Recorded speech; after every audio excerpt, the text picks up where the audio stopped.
We're just 28 days away from Election Day, and both candidates are back on the campaign trail today after a brief pause in campaign-related events on Monday. Vice President Harris is continuing her media blitz with several planned stops in New York City this afternoon. And tonight, the former president is set to host a virtual town hall to discuss his vision for health care under a second Trump administration with Robert F. Kennedy Jr., Tulsi Gabbard, and former CDC Director Robert Redfield. This on the heels of new New York Times and Siena College polling. And for the first time since entering the race in July, Vice President Harris holds a slight lead over Trump if voters were asked to vote for president today. Both candidates made comments about the severe weather in the Southeast. Vice President Harris stopped by the set of The View earlier, and here's what she had to say. This hurricane coming to Florida is catastrophic. It is predicted to be historic in terms of how serious and devastating it will be. And I urge every and anybody who is watching or has family members in that area, please, please, please take seriously your local officials. Admonition to you, if they're telling you to evacuate, get your stuff and go.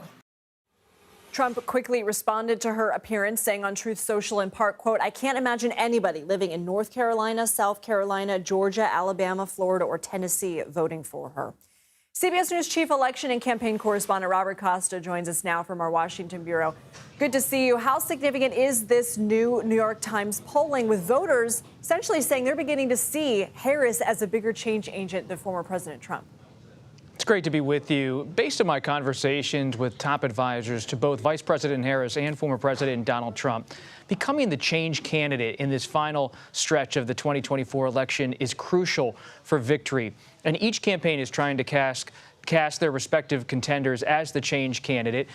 Vice President Harris does have a challenge there, her advisors acknowledged privately, that she's part of the incumbent administration. Former President Trump has his own, a former president of the United States.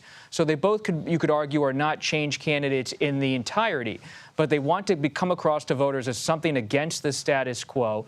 And so the polling is seen favorably by Democrats, but Trump people are still convinced he can be someone who's running against the incumbent Democratic administration, and ultimately that could sell with many swing voters. Let's talk about health care. The vice president unveiled plans to provide assistance for at-home health care through Medicare today. What does that plan entail?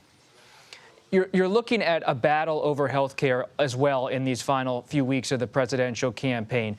Former President Trump taking a typical Republican approach, very pro-business in his articulation of health care policy. And you see this battle for the senior vote in particular with health care security. So the Biden administration, the Harris campaign aligned together in trying to make sure seniors know that Democrats are on their side. But there is a lot of anxiety out there about Medicare payments, about the price of prescription drugs.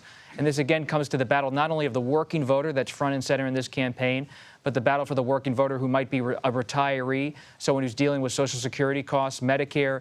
And it all comes back to the bigger issue of economic pain. So when you have the Harris campaign and others trying to attack this issue of Medicare and economic security, it's really about how people feel unsettled in this economic climate. Well, and former President Trump said during the debate that he had concepts of a plan as it related to health care. Do we expect we might hear more in terms of policy tonight? There's very much a chance you're going to hear a little bit more on policy.